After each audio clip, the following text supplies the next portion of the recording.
Welcome to Getcha Popcorn Ready podcast. It's your host, Hatch. Yep. This is your other host, your boy, T.O. So get your popcorn ready. This is definitely a show that you want to hear and see. Yes, sir. Today, we got we're going a little defense today. You know what I'm saying? I know this guy, matter of fact, not just defense, maybe future Hall of Famer, defender type of guy. Asante Samuel from the Philadelphia Eagles, and he won 2 rings with the New England Patriots, 2-time Super Bowl champ, and 4-time Pro Bowler, first-team All-Pro, once second-team All-Pro, and he was 2-time NFL interception co-leader. Asante Samuel's coming to the building today, bro. Yes, sir. Can't wait. Yeah. You know he gonna speak. You know he one of them Florida boys, right? You know he gonna speak his mind. You know he gonna tell it. You know he probably gonna give us an opinion on the Hall of Fame. That's what we want to talk about. And again, kind of want to get into the nuts and bolts of this Patriot way type of thing, because he was there when they first started winning, right? It's different when they won their last one, 3-4 years ago, because they've been winning for so long. But he was there at the very beginning, so I can't wait to get his feedback on that as well. Oh, yeah, man. Well, man, I can't wait to get Asante on here, man, just to shed some light on his career, thing that transpired. Man, this guy right here, I mean, just playing against him and just really just understanding and knowing his body of work. I definitely want to get into the fact that he should be in the Hall of Fame. So looking forward to getting this guy on. Yes, sir. Asante Samuel coming up on Get Your Popcorn Ready podcast. And don't forget to subscribe on Get Your Popcorn Ready podcast, or wherever you get your podcast. Don't forget to subscribe wherever you get your podcast. Just subscribe. That's all we want. We want you to subscribe. That's all. That's it. Subscribe, and share. Give us feedback. And obviously, to go to YouTube and type in Get Your Popcorn Ready podcast. So if you got YouTube, we know we got the audio version of this, but definitely we got this new platform for the Get Your Popcorn Ready podcast. So go to youtube.com and punch in Get Your Popcorn Ready. Yeet. Well, welcome to Get Your Popcorn Ready podcast. We are not on time today because your man, Mr. Owens, is being late, and he going to be docked $5K, ladies and gentlemen. So the first person call, you get that $5K. Y'all, you going to give me an apology, too. The next one, I'm going to get an official, formal apology once you see that text. All good. Yes, ladies and gentlemen, coming to the building today is our guy, Asante Samuel, cornerback, 2-time Super Bowl champion, 4-time Pro Bowler from the Patriots and the Eagles and the Falcons. Welcome to the show, young man. What's popping? Oh, I'm going to call him Mr. Pick Six. That's Pick what I Six know. In the building? That's what I'm going to call him. I'm not going to call him by his government name. I'm going to call him what they should be calling, Mr. Pick Six.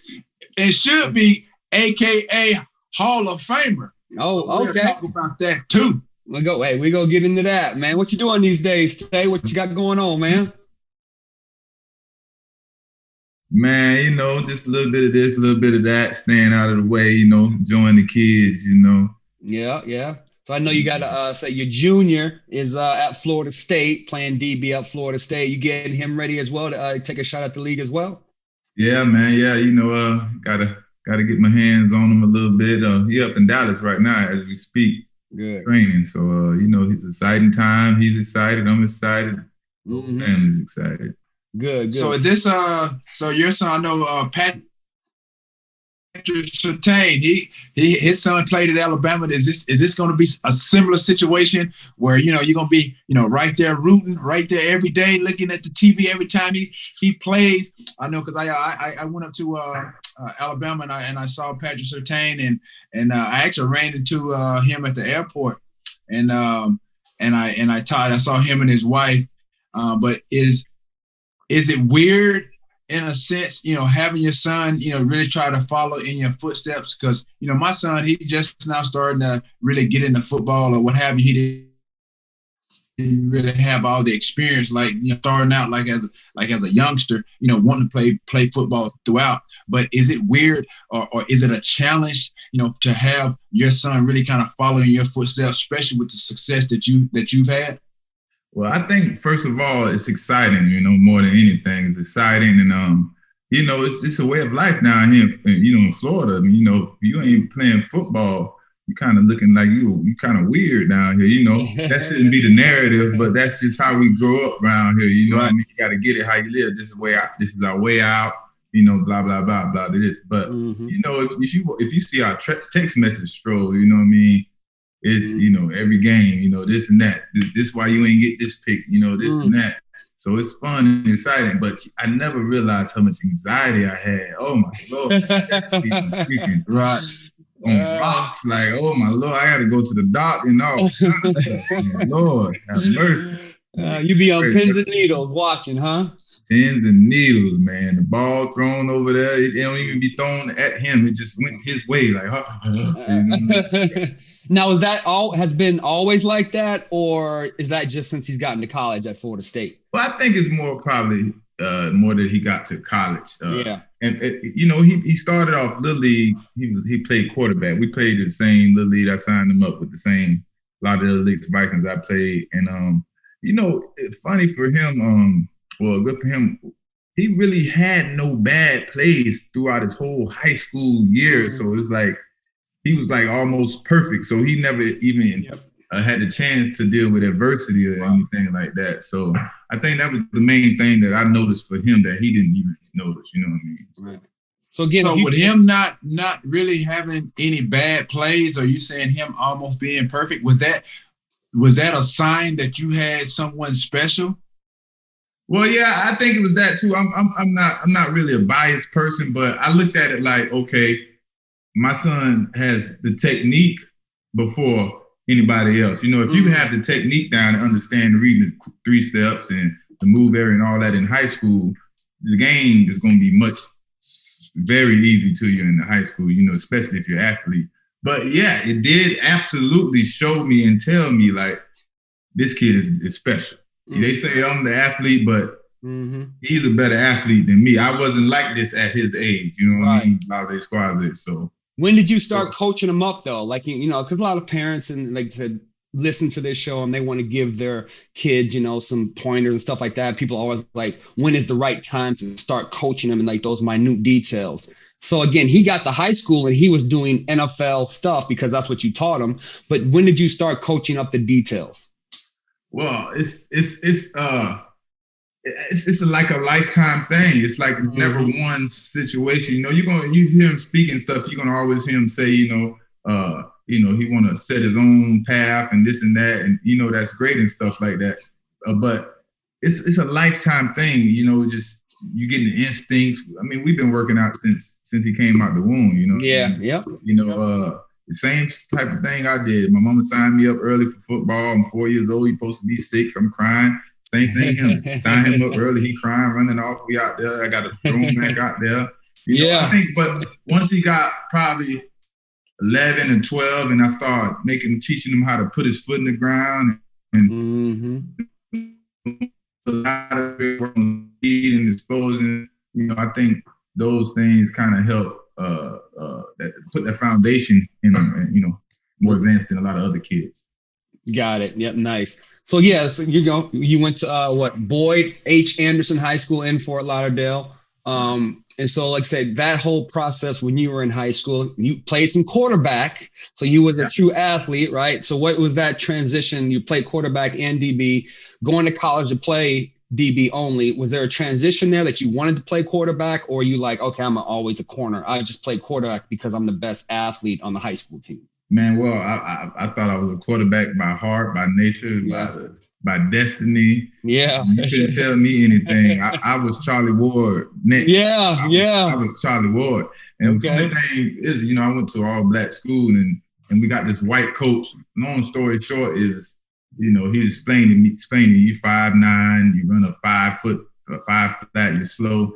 Best thing you do is go to a black college. Right. You know, at that time, you know, I want to transfer. The city's mad at him, and he's telling me, you know, get you in college, you got to switch to DB. Everybody want to transfer to the rival dealer, and then, you know, go talk to old mama. It's gonna be all right, baby. Work it out. You stay there and work it out.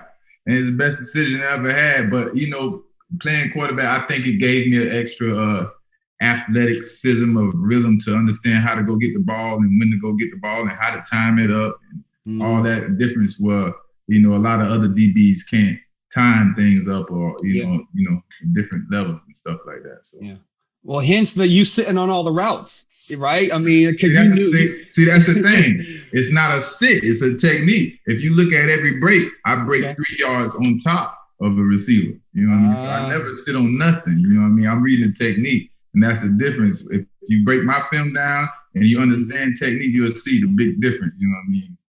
Okay. I never get beat on double moves. They say I do, but you won't find it. It ain't on. If it ain't on film, it didn't happen. You won't find it. They just say it. They say he's a gambler. They say this and that, but they just create a narrative that's not true. You can't find it. You know what I mean? Right. Oh man, so that's very insightful. So what do you say to guys, like you said, is that something that you teach your son? Have you broken that down as to show the difference in you? I guess disputing you sitting on routes versus them saying you're sitting on routes, and have you explained the two differences? Of course. And it's funny you talk about that and you brought it up because this quarantine time was the most time we recently had together. Quarantine time, all those days we was jumping gates, we was getting that work in, and we was going through every phase and every step of the 90 game and get your eyes back to the receiver now. You know, have always stay high. Never let the receiver get on your cushion so you can break top down, you know, all those things. And yes, it's levels to it, but this was the beginning of it. Now you get to the NFL, you got to get to the other levels of it. You know, it get a little more crispy, everything a little faster, more precise. You know what I mean? So, right. Yeah, and you didn't catch that, did you? He said they were jumping gates. See, hey, that's when you know. That's when you know you're going to get that work. Right. Hey, that's when you know you committed to getting that work in. And so he was committed to getting his son, you know, to where he needs to be, man. So yeah, man, we're talking to Asante Samuel, man. Man, dude, I know just playing against you, I know you've been like one of the just top elite corners in the league throughout the course of your career. I know we're shift a little bit. We're talking about your son, but I like to get to the elephant in the room. I got to get to the popcorn, huh? Right. Trying to get to the popcorn, baby. Exactly. And so, you know, I follow you on Instagram a bit, and obviously, right now, they have the Hall of Fame. You know, the Hall of Fame. They have the selection, the things of that nature. Your name hasn't come up. And for me, going through the process, and we all know about that, I think it's a travesty, understanding, looking at all your accomplishments. And I saw at one point in time, I think it might have been a year ago, you put up your statistics and their statistics. And then, dude, you have a legitimate case as to why your name should be in the hat. You should have already been on that list to be in the Hall of Fame. What is it going to take? When do you think that they will make, you know, an effort to even just put your name on the list for the Hall of Fame? Well, let me say, first of all, we know the Hall of Fame is a joke. First of all, we know, as you know, it's a joke. There is no standards for this Hall of Fame. You already know. Look at it like it's a joke. First of all, what are the standards for to be there? Because any standard you put out there, my name gonna be there. I'm the top 10 in pass breakups. I'm top in interceptions. I got the record that Willie Brown, rest in peace, had for most interceptions for touchdowns, and I led the league in interceptions twice with Champ Bailey. With Champ Bailey, I got more interceptions. I got 50 interceptions in 10 years. Willie Brown, it's only like Dick Knight, Train Lane, and my boy who just went in the Hall of Fame, that coach that just winning another one. It's only 3 of us, you know, 4 of us that done that. And they all Hall of Famers. So like I say, if you're not putting me in there, who you gonna put in there? Right. What cornerback you gonna put in there? Right. What has done something more superior than what I have done? When I was in the league, I led the interception with interception lead for the 5-6 years of interceptions. Most pass breakups, best passer rating. They was talking about Darrell Reeves. Yeah, ups to him, but his passer rating wasn't better than mine. You threw the ball my way, it was intercepted 20% of the time. Not caught, not deflected. It was an interception. Wow. Chris Collins will tell you, I was feared. I was the only cornerback that was ever feared in my, Chris Collins would tell you. They didn't want to publicly talk about it and stuff like that. Right. So, yeah, the Hall of Fame is a joke. Until they tell what the standards are, it's a joke. As T.O. should know, it's a joke. Right. I mean, it's like I said, because you went, those 4 years in a row. Trust me, boy. Yeah, you went 4 years in a row going to the Pro Bowl. And you got two real people talking that don't care what nobody think and nobody say. I don't care what nobody got to say. Hey, boy, you got me over here, boy. I got chills over here. You just rambling out. It is what it is, boy. It is what it is. Exactly, man. Because again, like you said, what are the standards, the criteria? When you look at your statistics, that's what it should be about. It should be about your body of work. Body of work. And the Hall of Fame, like I'm calling about right now. David Baker, all those guys that make up the Hall of Fame, you guys ought to be ashamed of yourself not to have this guy into consideration. Even the writers that make up, that basically ultimately induct guys into the Hall of Fame. The fact that Asante Samuel's name is not even mentioned, and no disrespect to Champ Bailey and any of those guys, for sure, but to not to have Asante Samuel's name in the mix in the last 5 or so years, it's a travesty. And again, like I said, for a lot of people that have witnessed and they witnessed what I went through, everybody criticized and still criticize my decision not to go to the Hall of Fame. Listening to you is part of why I did it. Because like you said, you talk about the standard, you talk about the criteria. When you break down the film, when you look at your body of work, the Hall of Fame is supposed to be about that. And you, like I said, it makes no sense. It makes no sense. Let me cut you off. This is why, like I said. Let me cut you off. Sorry. And Dave, what's you say his name? David what? David Baker. David Baker's president over there. He don't know you people. Know you Hall of Fame. I don't know. Y'all a joke. David Baker, whoever. Y'all a big joke. They need to get some real people and get rid of all you old farts and some real people that know the real stuff, so stuff could be real. And second thing I want to tell you, Ty Law's a Hall of Famer, right? I went to New England, had the best year a cornerback ever had in New England. The same thing. But guess what? When I played cornerback in New England and did all this stuff, he's a system corner. He's a cover 2 corner. He's this. Why wasn't Ty Law that stuff? Now when I go to the Patriots, go to the Eagles, I got all these old heads hating on him. He's a system corner. He's going to be this and this and that. They created the narrative for me. I didn't know no better. I just didn't like to talk to the media.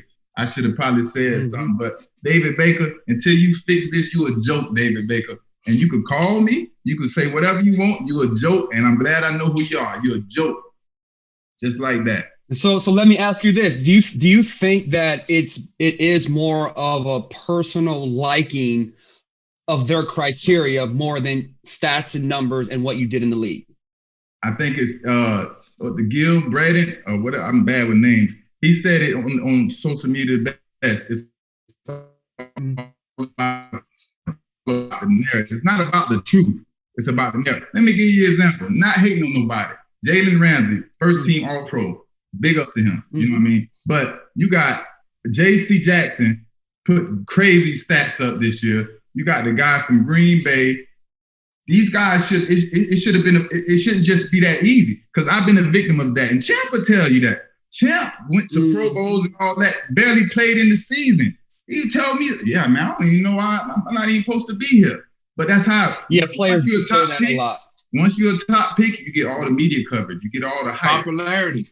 It's the popularity, and that's win. But it shouldn't be like that for the for the Hall of Fame. For the Hall of Fame, all that stuff in the Hall of Fame, it's about standards and the criteria. That's what it should be about.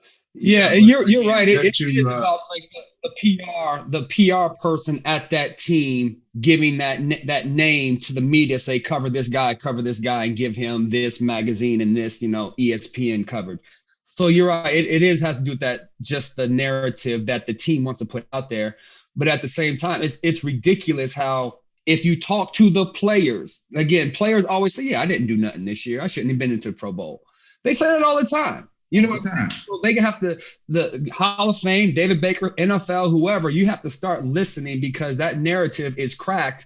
And in 10 years, you're going to look at this Hall of Fame and it's going to be more names on there, and players going to be like, that's a joke. And the longer that's going to go on, the worse it is for the Hall of Fame. Because as we know, if the players had our own Hall of Fame, which we should be voting, all players should be voting, that whole list would be different. The whole list would be different. I mean, on the, I guess the voting, the voters that make up the Hall of Fame, I think it's either 46 or 48, but only 2 of them. Maybe it's increased. Like I said, I don't really keep up with it. But I think when I think it may have added a few more people or what have you. But it was only like 2 former, athletes that was on that list. Everybody else was media based. And as we all know, like I said, it's a popularity contest. Hatch said something interesting, it was a PR thing or what have you. I guess it could be and it could not be. I mean, in a sense, I don't really think for me that it was a PR thing for me. I think they didn't really push me to the forefront to be on this and that. I think which it should have been for you. Your play should have spoken loudly enough that you could have been, it should have been your own PR. I think it was a dislike. I mean, thing. You didn't need no PR, really. I think it was a dislike. Oh, thing. Yeah, absolutely. And I was one of those athletes that was very outspoken, and people didn't know how to take that. And for whatever reason, I didn't know you to be that type of guy. But for me, like you said, growing up in the South, knowing who you are, being raised and things instilled in you by your parents, that's how we grow up. And so you take that, whatever those upbringings or whatever motivated you, inspired you, you take that and you translate it to the football field. And it was an outlet. I wanted to be the best. You know what I mean? I guess me being the athlete that I was at a young age, I wasn't as good as you guys were. It was something that I always tried to I had to just work on. But to have someone like you and you look at your stats and you break it down, dude, it makes no sense. And until those things happen, I will always say that I just got asked a question during an interview the other day. Do I regret it? Now it's been a few years that have passed. Would I go back? No, because nothing has changed. And the fact that we're sitting here talking to you with all your statistics, like I said, you're your own spokesperson. I don't really need to break down all those stats. You know that the people that, like you said, you already mentioned too, that already that your stats were even better than Ty Law, Champ Bailey. The fact that you played on the same with Ty Law, you outplayed him, you outshined him. That speaks volume. That goes into your body of work. That should be taken into consideration. And until those things are changed, I trust me, I'll never go back. I'll never go back. But the fact, this is what's going to happen at some point, because once we put this out, that's going to be my main focus. I'm going to direct the Hall of Fame to this episode. The comes up to even bring you up for in consideration. And just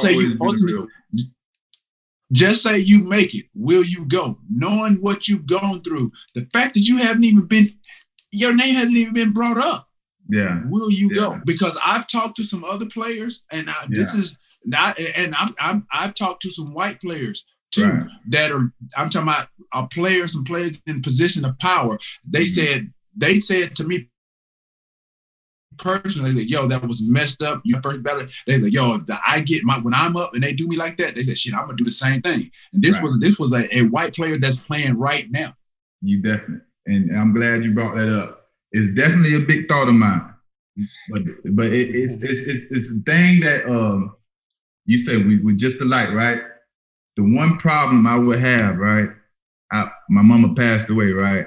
All this is for my mom. You feel me? I'm just walking. I'm not even a real person. This is all God did this for my mom. You feel me? So I have to pray so hard, and I will have to feel the energy. You feel me? But if I did go up there, it wouldn't be no regular situation. It's gonna have to be what I want, how I want. I'm coming out there, Asante Samuel, Lauderdale. I'm bringing Lauderdale with me. And that's how it's gonna be.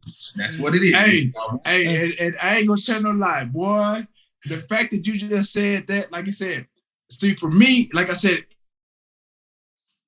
we're similar in a lot of ways, different as well. So for me, I didn't grow up always wanting to play football, so it wasn't really in my blood. It wasn't in my DNA. Like I said, everything that you've done, your mom inspired. Like it was for your mom. I did what I did too for my mom, but I wasn't just so passionate and about football as you were. So again, I like the fact that you would take it in consideration. The fact that you've given thought, okay, if this actually does happen, you're gonna have to pray long and hard for that decision to be made. And I respect that. I honestly respect. And the fact when you do make it, I ain't gonna say if, when you do make it and whatever decision you make, boy, that might be the first time that I may go, because I want to see this firsthand, because I ain't gonna tell no lie, because already, because you know it's coming. You know it's coming. You feel me? You know it's coming. You know how I'm gonna act. I like I said, for me, man, it's disrespectful. In a sense, like I said, the first time I go around, because me and Hatch, when I was getting ready to make my decision, Hatch being a good friend of mine, like, yo, that was one of the guys that I called, he and a couple other people. And he wasn't riding with my decision at first. But then as I broke it down to him as to why, I kind of brought him around and he saw the light as far as, okay, now I understand and he sees. But now we're sitting here talking to you, man. Like I said, number one, it's a blessing for me to we having you on this show. We appreciate you coming on. But man, like I said, this is a treat.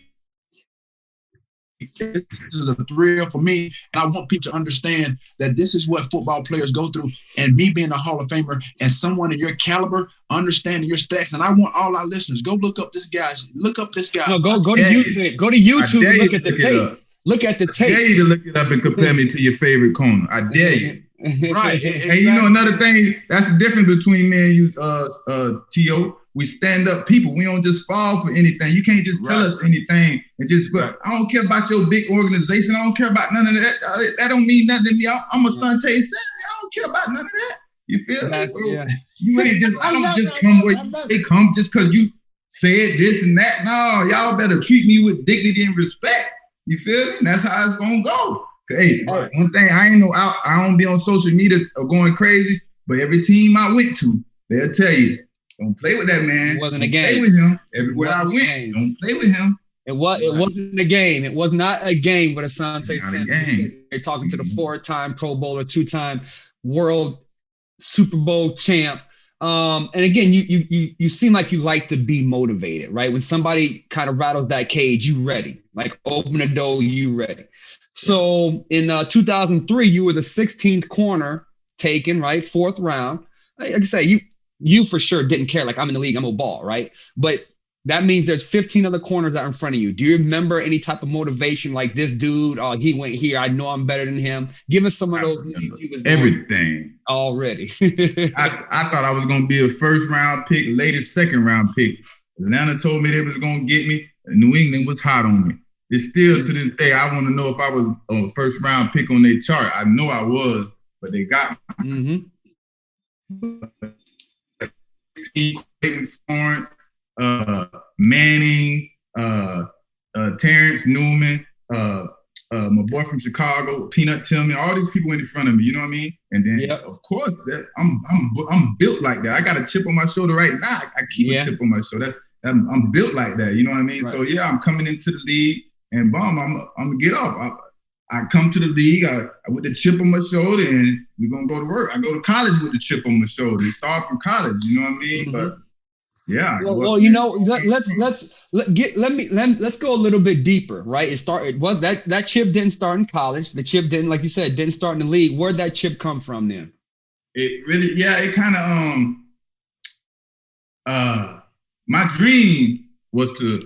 CTO, so to understand, I wasn't really a big-time football player. I was never a big-time star. Never. I really, like you, I wanted to be a basketball player. I never went to school. I skipped school all day. My mama worked at City Hall, and the park was right across the street. So I never had discipline or nothing. I just played basketball all day. I thought I was going to be the next Jordan, blah, blah, blah. You know what I mean? I don't even know why my mama signed me up for football. She's from Mississippi. You feel me? Right. She moved down here. So, well, I lost my train of thought. What were we talking about? And then where'd that chip on your shoulder come from, though? Oh, okay, yeah. So, the chip on your shoulder. I got a dream because I'm skipping school, but now I'm going to my high school, Boyd Anderson, where I want to go because it's my dream. I'm meeting these athletes. They saying they're going to college. They about to do this and that.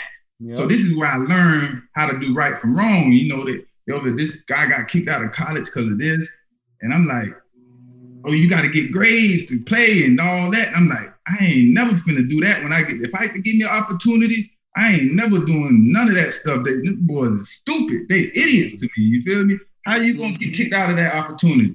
So now, so now I make it to high schools. I'm gonna be the quarterback. That's my dream. You know what I mean? So I get that. Now I'm trying to get to college. It ain't working out how it's supposed to be. I got like two scholarships. I got one really. I got Hofstra, University of Hofstra, New York. New York at the time. He recruited me. I don't even know, you know what I mean? So I'm about to go last minute.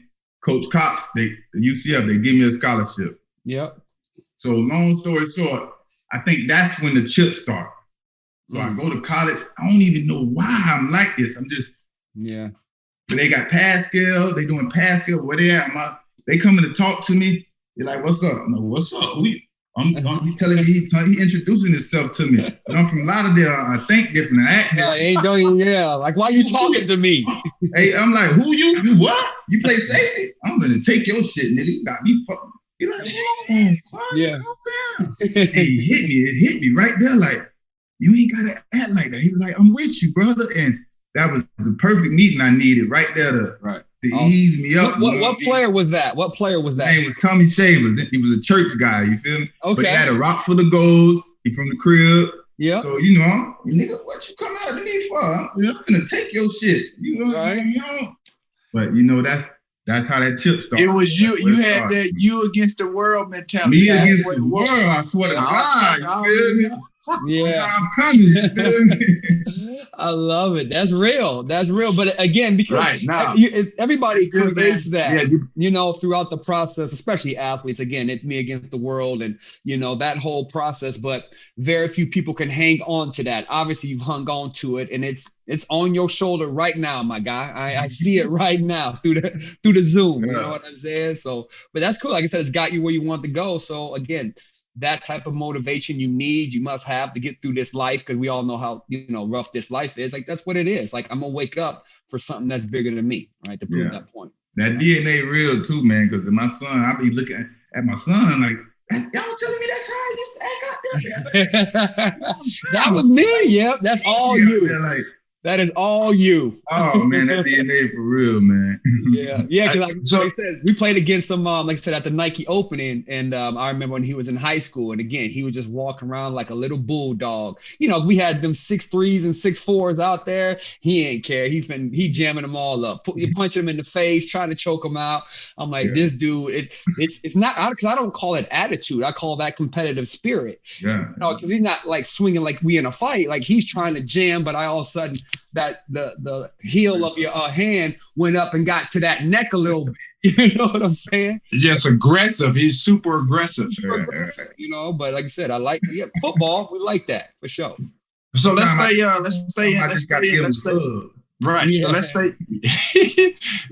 in New England a little bit. So you played there for a number of years. You got a chance to work and defend on a daily basis. One of the guys is going to be playing in Super Bowl 55 this year, and Tom Brady. So what was it like facing him every day, and how did that help your skill set? Because obviously when you left there, how I was in San Francisco, I felt like once I left San Francisco, I had that foundation and I learned everything that I could. When I went to Philadelphia, I felt like, man, I was on top of the world. I felt like I was unstoppable. So honestly, like I said, he's been coined as one of the greatest of all time.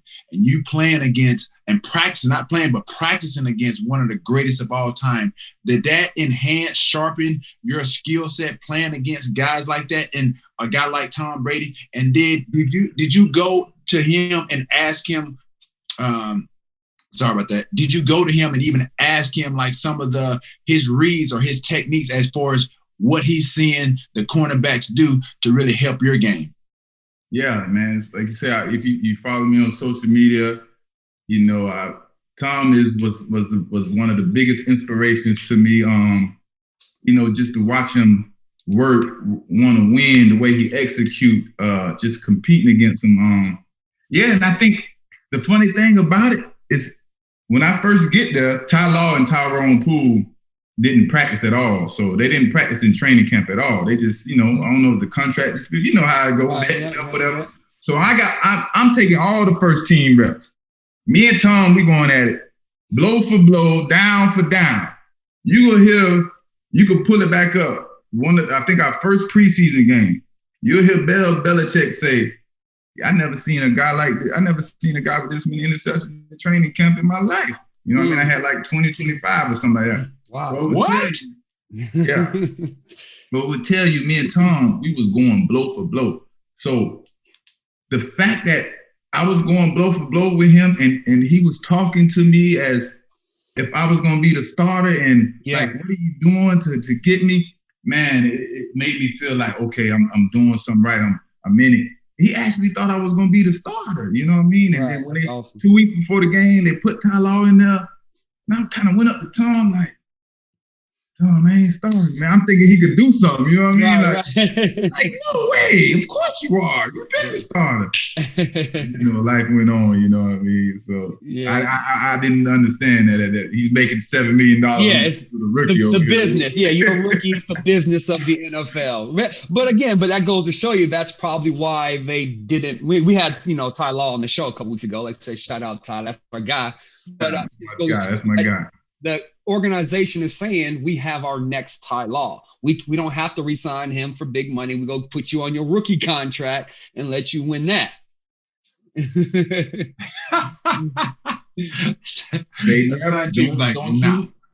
never saying they got their next Ty Law. They never saying they got their next cornerback that they finna sign. You don't know the drummer. If you want the drummer live on your show, yes, sir. Get that popcorn. Get that popcorn, baby. I'm a real dude. I don't know how to fake it, man. Long story short, everybody know Belichick tries to hold everybody's career back, incentives. He don't want you to be whatever. So, I'm going through that. I got like 3 interceptions. And the year I got 10 interceptions. I got like 3 interceptions. I'm blowing up. I'm about to go into free agency. Mm-hmm. I just sit me on the bench for no reason. Belichick, I can play, blah, blah, blah. So we beefing, you know what I mean? He ain't talking to me. I don't talk to him. We just go around because I know what he's doing. I'm ready to leave, right? So you can bench me. I'm going to get whatever I get on free agency. Boom. Chad Scott, Pittsburgh. Yep. He get hurt. This is when he playing Troy Brown at receiver. So he's going to play Chad Scott, Ellis Hobbs, and Troy Brown. Or random day. Troy Brown at the nickel. At the nickel. Yeah. We can look all this stuff up. I ain't no lie, never be. And for everybody, before you go, for everybody that's listening, Troy Brown plays receiver. Right. So this is where, so follow his story. Troy Brown plays receiver, that they moved over to the defensive side of the ball to play defense. Go ahead. Mm-hmm. Right. So boom. I'm on the bench. I'm wilding out. So I go to the scout team trying to play receiver because I know that I ain't playing, whatever. I'm just trying to have fun. He take me to whatever. He don't even want me to have fun, whatever. Boom. Thursday, Chad Scott get hurt, hip hurt. Guess who they got a call on? Asante Samuel. Boy, okay. So, hey, guess what? He ain't got no choice to stop me. Hey, guess one thing about Zant, and like T.O. gonna say, God on our side. And you can't stop what God got for us. You feel me? Okay. Boy, I was just about to say, hey, see how God works? See how God works? Hey, God don't play. Boom. So Chad Scott get hurt. Boom. I got the start now. So it's me. I don't even remember who the other corner, but it was still Troy Brown. Right. So, but he was gonna play Troy Brown over me regardless. Wow. So boom. We played Chicago against Rex Grossman. Rex Grossman? Yeah, Rex Grossman. Mm-hmm. Third play of the game, 90 game. Pick. Your boy. Remember, I only got three. Mm-hmm. Second half. Yeah, when I pick the ball, this is what I do. Call Rodney Harrison, call anybody. I pick the ball, I run right past Belichick. Everybody screaming for me. I run the ball. You can't stop me. You can't stop me. The whole team, they can't stop what God got for you. Bye, bye, bye. Pick number 2, second quarter. Boom, pick it again. Run by, you go look it up. You'll see me run right by. You can't stop me. You can't stop me. Everybody chasing me. God can't stop me. Everybody know I'm a baller. They don't understand what's going on. Why he's doing me like this? You feel me? Bomb. Last play of the game. We losing. I mean, we winning, but they trying to go score to win. I have the most of these too, the most game-winning picks as a corner too. You can look that up too.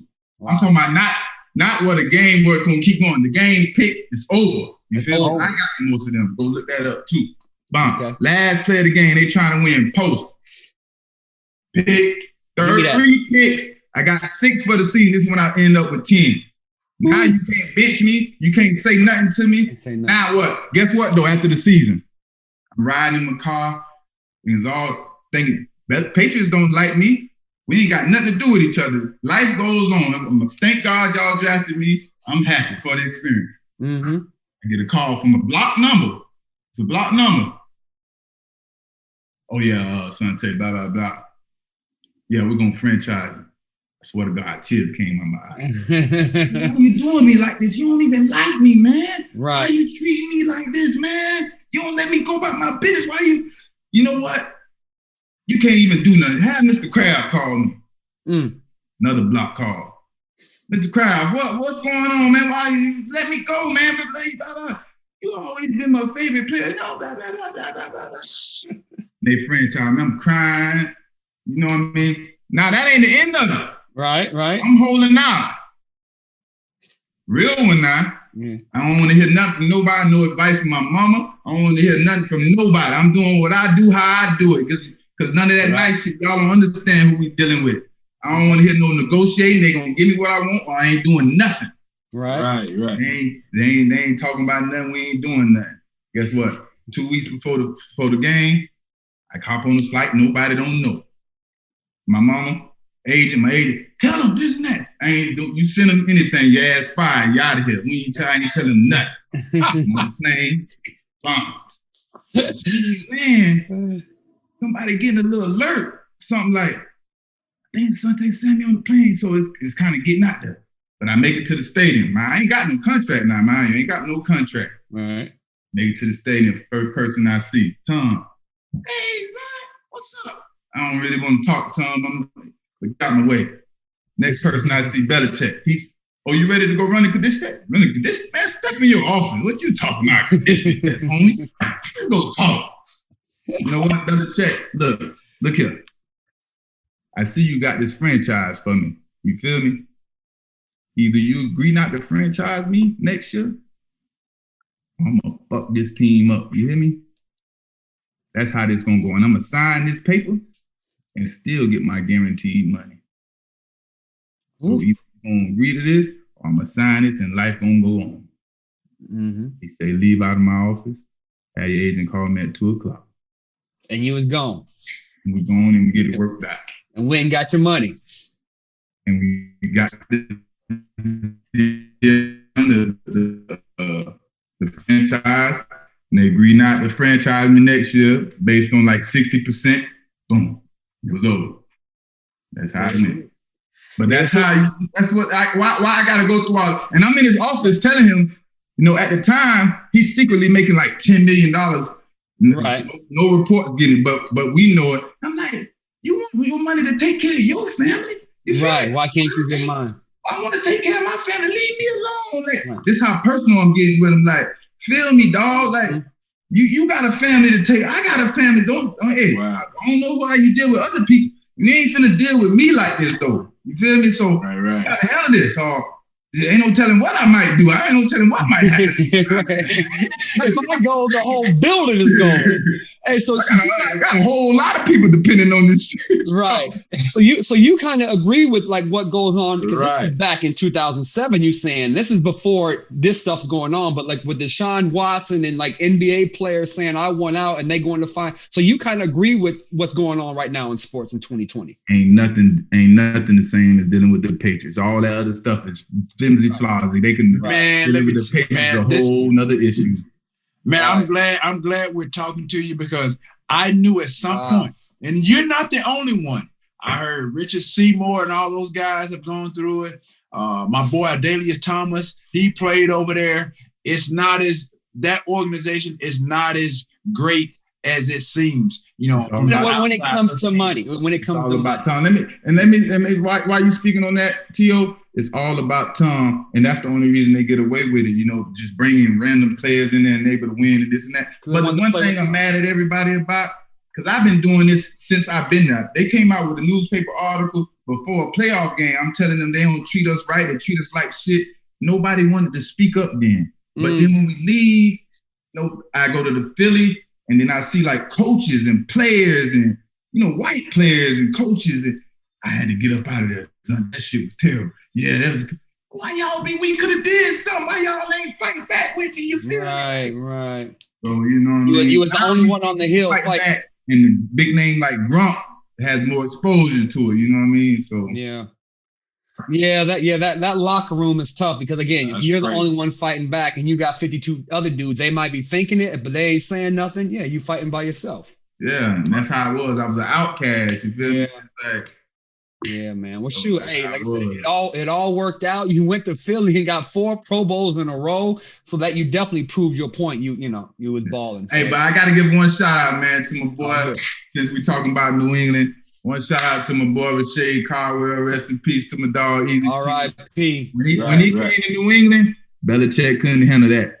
It was like a gambling house. I'm over here gambling. He over there, he's selling shoes from China. They fake Nikes and all kind of stuff. It was like a whole flea market in there, boy. Hey, we had that thing so lit up in there, boy. Y'all wouldn't have believed it, boy. Yeah, y'all shooting in the locker room? Y'all shooting in the locker room? Right in the locker room. I got all kind of gambling, creative games, dominoes, shooting the ball into the garbage can. Yeah. In the locker room. As soon as practice over, I run in the locker room, meet everybody. I'm sitting by the garbage can. I make 5 in a row. How much you want to bet? And you know what I mean? And he got shoes. He's selling shoes. They shooting dice. It was the craziest thing ever. Y'all got the SWAT me right there up in right up in it. What a guy. Ask anybody. What was the biggest amount you ever seen somebody lose? Lose? I'm the winner. I win all the money. I don't lose. So I'm the one winning all the money. Well, somebody lost. When Ty Law was there, all right, me and Ty Law, Willie McGinnis, them, we gamble. I'm really the gambler. I want to gamble every day. I got money on my mind every day.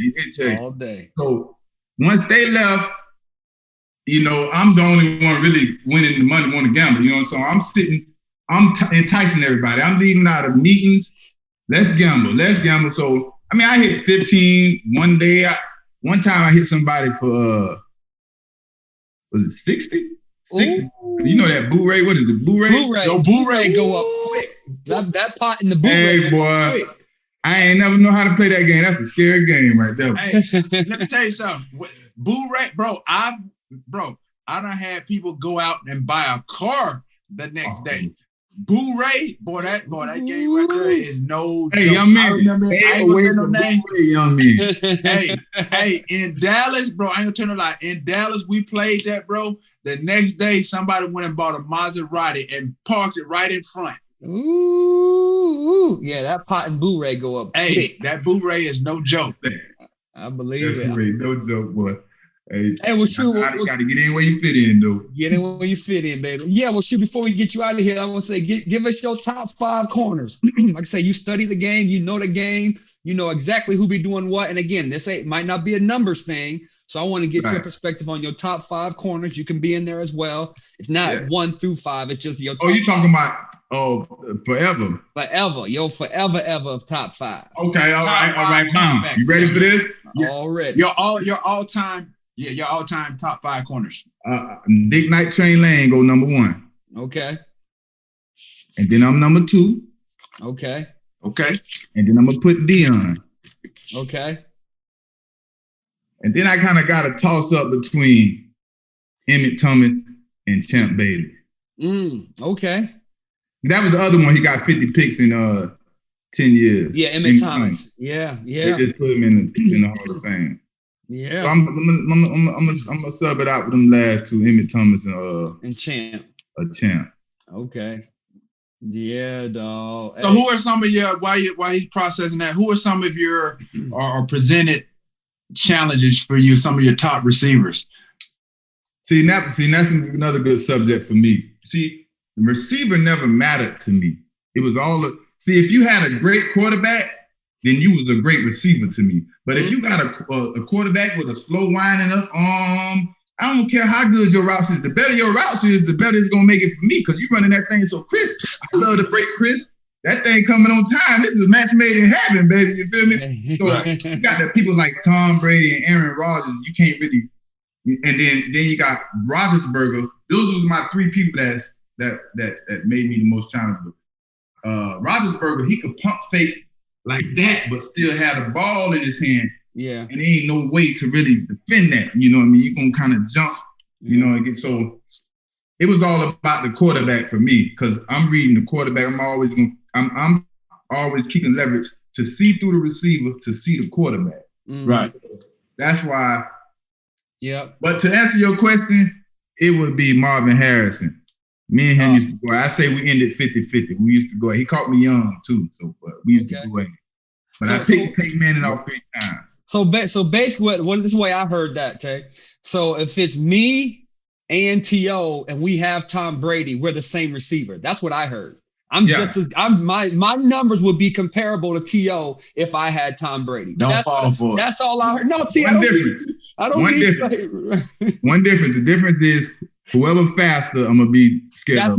That's me. All right, I'm like, that's me. Like, come on, T.O. So let's go to work. That fast to go with that, boy. Let's go to work, T.O. So there you have it, ladies and gentlemen. Right, Asante Samuel just said me. Damn. Better NFL receiver than T.O. Done. Hands down. Thank you. That's all we needed to hear today, baby. That's all we needed to hear. Hey, that's how you ended, huh? That's how you ended, huh? Hey, we were cool for the whole hour. How old you want, T.O.? How old you want, T.O.? How old you want? Hey, he only told the truth. That's all. He only told the truth, baby. God. Hey, man, we appreciate you coming on, man. Like I say, sorry for the little delay at the beginning, but like I said, you know, we coming on here, showing us some love, dog. We appreciate you taking the time, man. Yeah, man. And what's your son's name, man? Junior. Asante. Okay, man. So your son, man, we wishing him all the best, and trust me, just listening to your story, just hearing you today, just your drive, the people that you used as motivation and inspiration. Honestly, I expect nothing less from Mr. Asante Jr. because what I've heard today is everything that has motivated you, the ups, the downs, the rights, the wrongs. You're going to basically steer him in the right direction to where he'll know how to handle certain situations. And I'm sure you being his father, and the relationship and the bond, especially during this pandemic that you guys have been able to share together, I'm guaranteed you're going to be his rock. You're going to be his rock, just like your mom was for you. You're going to be that for him. So I wish you both nothing but ultimate love and success. I'm looking forward to watching him rock, watching him play at the next level. And man, you have done a great job with your son. And like I said, I can't say enough but commend you and who you are as a person. You're a stand-up guy. And I'm glad we had a platform today for you to share your stories. And we hope, honestly, that our listeners, like I said, our motto is we think it. If you think it, we're going to say it. But this is something that you knew you lived, throughout the course of your career, and you've been a stand-up guy. So again, we wish nothing but success to your son. It's at Florida State, and obviously he's going to be at the next level. So we're looking for him, man, and all the best to you. We appreciate you coming on to Get Your Popcorn Ready podcast. Because, man, today, oh, my God. Well, I almost opened this bottle of wine on this. Hey, Hey, y'all want to hear something funny? This is why I don't talk so much, because when I talk, I can't hold shit back. So I just shut myself up and just sit in the room. Hey, but it's good, though. This is good. This is good information, man, because like I said, your son is going to watch this. There are going to be other parents, dads that have watched this. Yep. And again, you basically have shared really kind of what people really don't know, what goes on, like I said, in contract negotiations. People don't know that, yo, bro, you guys, we worked hard for what we want, man, and for what we're trying to get. It's your money. Like I said, right. What we're going through, when you talk about what we're going on in the world right now, the systemic racism, bro, that's what you experience. But nobody don't want to talk about that. And the fact that you had, like I said, to share that experience, you taking me through that whole series of you going 2 weeks before the season, going into meetings, you seeing Tom Brady, like, I don't want to talk to him. I want to see Mr. Kraft going in, bro. You walked me right into his office, bro. And like I said, when you were sitting in there like this right here, like, look, man, look, what we gonna do? If you're gonna franchise me, we're gonna do this. This is gonna happen, whatever. Just to go through that process, man. People don't understand. That's our livelihood. And a lot of fans out here, like, oh, well, he's making this type of money, bro. Won't he just shut up and say this? Bro, everybody we don't walk the same life. You know what I mean? And the way that you described that, man, like I said, it was refreshing to hear. I think our fans are gonna love, our listeners are gonna love listening and seeing what it is on a daily basis and what we as athletes go through. And I think, and I hope that the fact that you said, when you left New England and then you start hearing all these players say, oh, man, it was hell over there. And I've heard it too. Why didn't we just band together? That's the same thing going on in the NFL now. When you think about the NFL, it's made of a 70+% of brown and black players.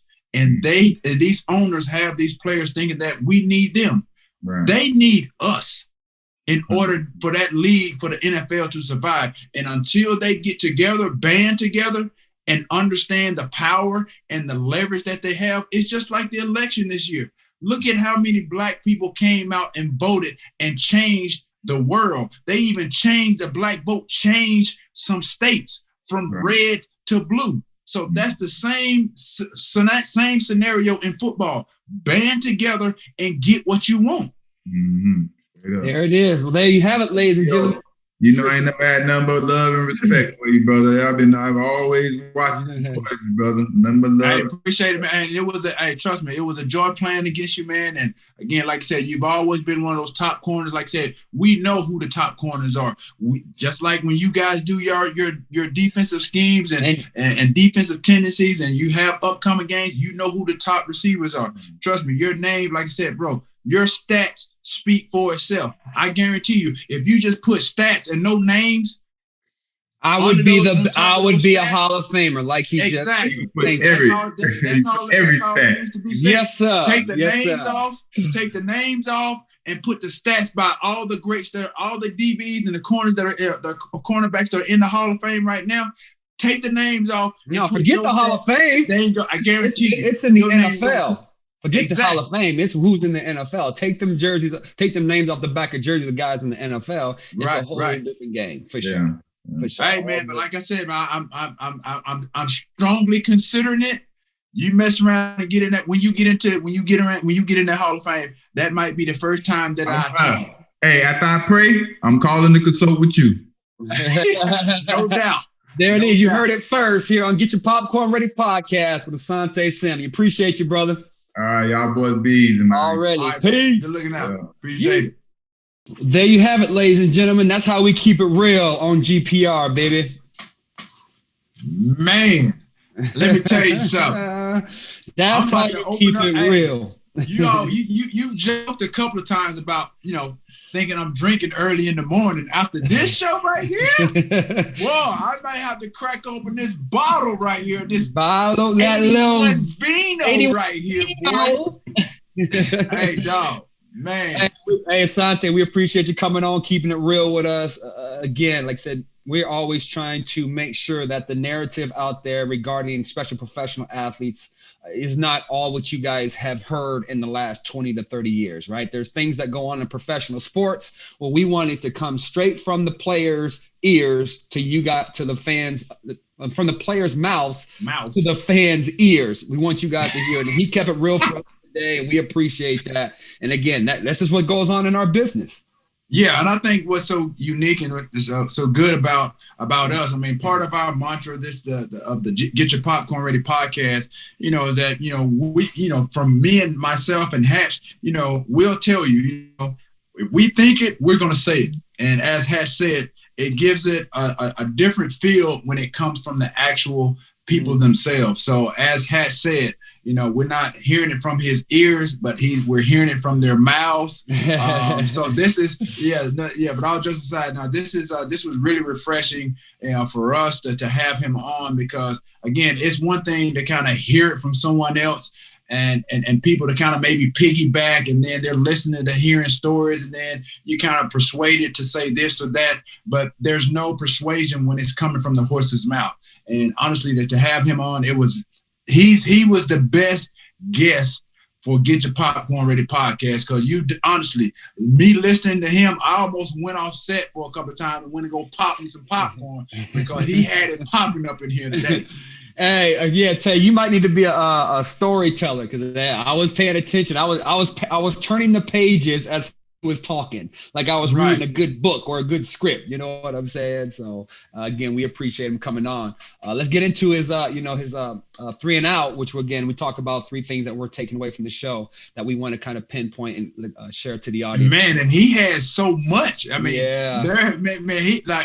usually we're kind of grasping for straws, trying to figure, okay, let's see what 3 things stood out. Man, there were so many things that we could highlight in this 3 and out section that we kind of just a summation of the entire podcast. But he gave us so much content that, like I said, it was hard to choose. We should have added like a 6 and out, we should have added an inning or something. But yeah, I think, number one, to start it off, I think it was that when he was in college, before high school, before he went to college, he basically said he had this white coach that, saw his color of his skin. He assessed his height, and he goes, yo, you're not going to be able to play quarterback at that height, and you're a black kid. He said, if you're going to go play, your best chances of playing will probably be at a black college. Again, this is something, we ain't making up, people. You heard it from the man himself. So this is something, for a lot of people that are wondering why, sometimes we're so callous, and we have so much, we play with so much passion and sometimes aggression.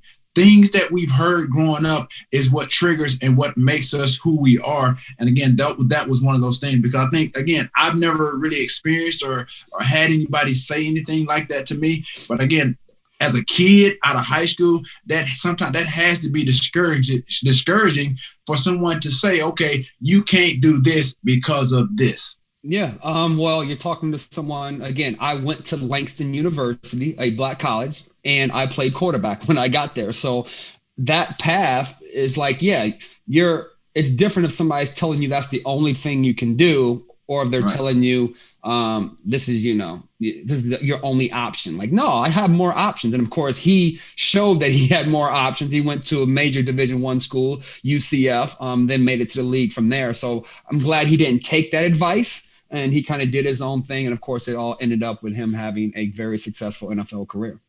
Yeah. And unlike him, maybe you should have, taken that advice, because obviously it didn't work out for you. Hey, you didn't play. I could have played corner, safety, receiver, quarterback. I could have played any skill position because I was that athletic. Unlike you, who was pigeonholed, and somebody must have told you can only play one position, so you worked out receiver. So that's the difference between me and you. I'm the better athlete. You were a better receiver. Or whatever. Well, we see how that worked out for you, and we see how it worked out for me. On to number 2. On to number 2. Let me see. The second one the for contract. Me was the Belichick contract. So again, ladies and gentlemen, right? You all heard about the agent went and spoke to the general manager, and then, he didn't like it. Maybe the owner called the agent, right? Those things do happen. And they also happen where the player goes into the head coach's office and sits down and like, yo, what's up? This is how we go get down. And things like that do come into fruition. I think a lot of that stuff is going on now, and I think people aren't surprised. But to do this back in 06, 07, that was unheard of. I've never heard of a player doing that back then. So I'm very impressed with his confidence, number one, in himself, and of course the balls he had to go do that in our eyes to the Bill Belichick of the NFL. Right, and you think about what Deshaun Watson is doing right now, and it's playing out obviously in the media. This is something that he did back, was it 06, 07? Yeah. This wasn't played out in the media. It was obviously behind closed doors. He got, I guess, the result that he wanted or he needed. Otherwise, like I said, it was going to be a rough year. And he made that clear. Very clear. So whatever negotiation or negotiating tactic he used, it obviously worked. And I think we're seeing that, obviously, to be serious, what's playing out with Deshaun Watson and him wanting to get out of Houston. Obviously, we know that there's been a lot of turmoil kind of brewing over there over the last few years or so, obviously with the release of DeAndre Hopkins. And then you see white players coming out like J.J. Watt. They're reconsidering, their position, their stay in Houston. And so Deshaun Watson, obviously, that situation is toxic. He feels that he can't really be who he needs to be and flourish at the quarterback position on how he wants to do. So now you're seeing everything that's being played out now publicly. Guys are really using their leverage. They're using their voices to really, handle their livelihood. And that's basically what Asante did. He basically said, look, man, this is for my family. This is my livelihood, and he put it on. He basically had a personal aspect and direction to his negotiation. He's like, look, you make this amount of money because you're trying to help your family. This is how you feed your family. Me playing football, Mr. Bill Belichick, this is how I feed my family. I need you to see and understand what I'm going through. And I think that was very refreshing to hear that he even, like I said, it may have been an aggressive tactic, but he basically dialed it down a bit to make him understand really that the reason behind his madness. Absolutely. And it worked. And they said that Bill Belichick went on and won Super Bowls, and Asante went and got 3 more Pro Bowls. He was balling. Absolutely. Right, right. And so our third thing, or our 3 and out, I think was, again, when he came in as a rookie, he was a 4th rounder, but was balling, right? So again, he was in there, he said he was getting picks after picks in practice, probably ended up at 20 to 25 picks in a training camp. And again, everybody knows our training camps are like 6-7 weeks, but that's a whole lot of picks in practice. And again, for him to go do that, and I'm sure, in the back of his mind, like, I'm balling, I'm starting.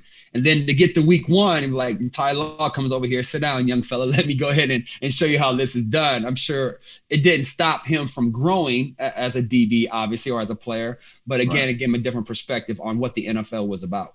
I mean, if you think about that, you saying he had like 20 to 25, picks in practice.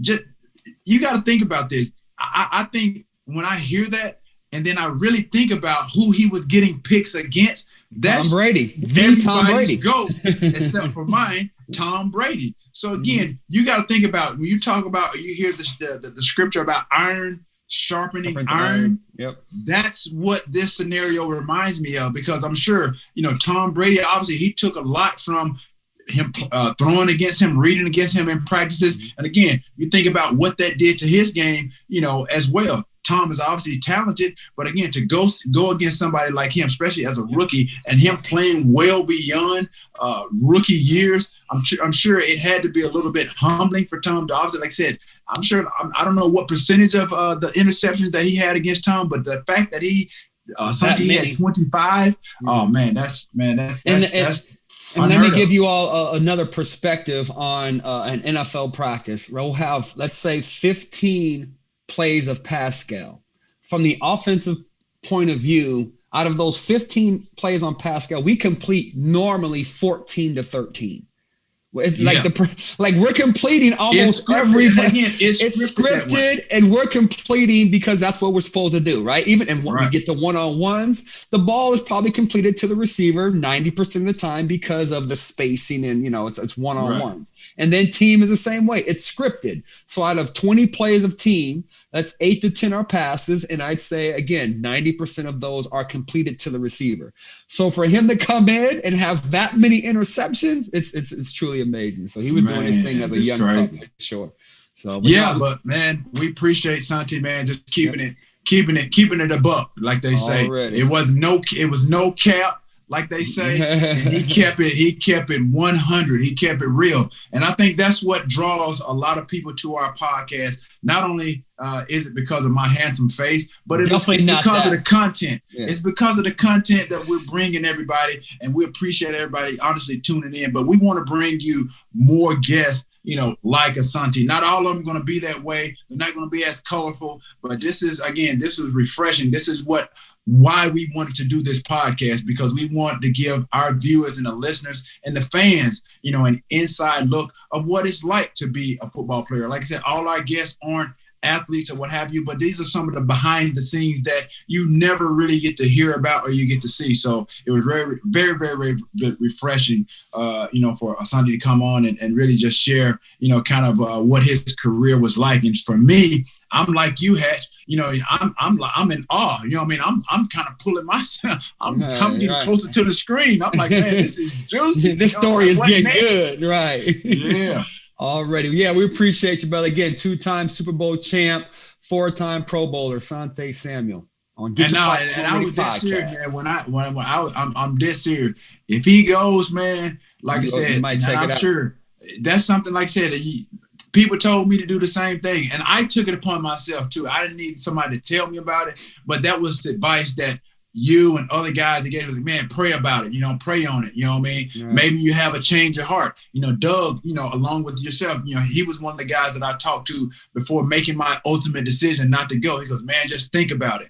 And so, like I said, I do remember our conversation, and, like I said, you weren't in agreement with it. And so I tried to take a lot of that into consideration, understanding. I'm like, okay, let me take my feelings out of it. Let me take my insight, my point of view, and hear what you guys had to say. And then, like I said, I did pray about it, and I did think about my family, and that's what really motivated my family, motivated my decision even more, because I knew, like I said, I talked to my brother.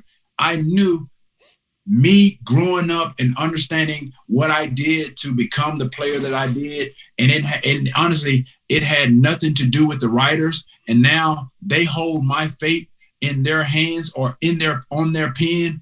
That's what did it for me. So it was like, okay, I'm going to do me. I've done it this way all along. I didn't really have the media, and they were never an influence on what I did on the football field. So at the end of the day, this is something that God has blessed me with. And so I hope, Asante hears this and he literally takes this to heart, and basically, like I said, pray on it. He said he's going to consult with me, and that's what I'm going to share with him. Whatever his heart and God leads him to do, that's what he should do. But at the end of the day, it's going to be ultimately his decision. And a lot of people that come at me, they're like, oh my gosh, you missed a chance of a lifetime. You missed an opportunity. And what my response has always been, you can't miss what you've never experienced. Yeah, you can't miss what you've never experienced. So I've never been there. So it's not like I missed anything. If anything, they missed out on an opportunity for me to share my story with the world. But I shared it with the people that I love most, and the people that really follow in my career.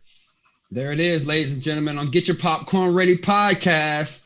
And don't forget to subscribe wherever you get your podcast. That could be Spotify, Apple, wherever you get your podcast. Tune in, subscribe, hit that subscribe button, show us some love. Yep. And like I said, this is new for us. It's new for you guys. Go to youtube.com. Type in Getcha Popcorn Ready or Getcha Popcorn Ready podcast to see the video version of this. Yee. Peace.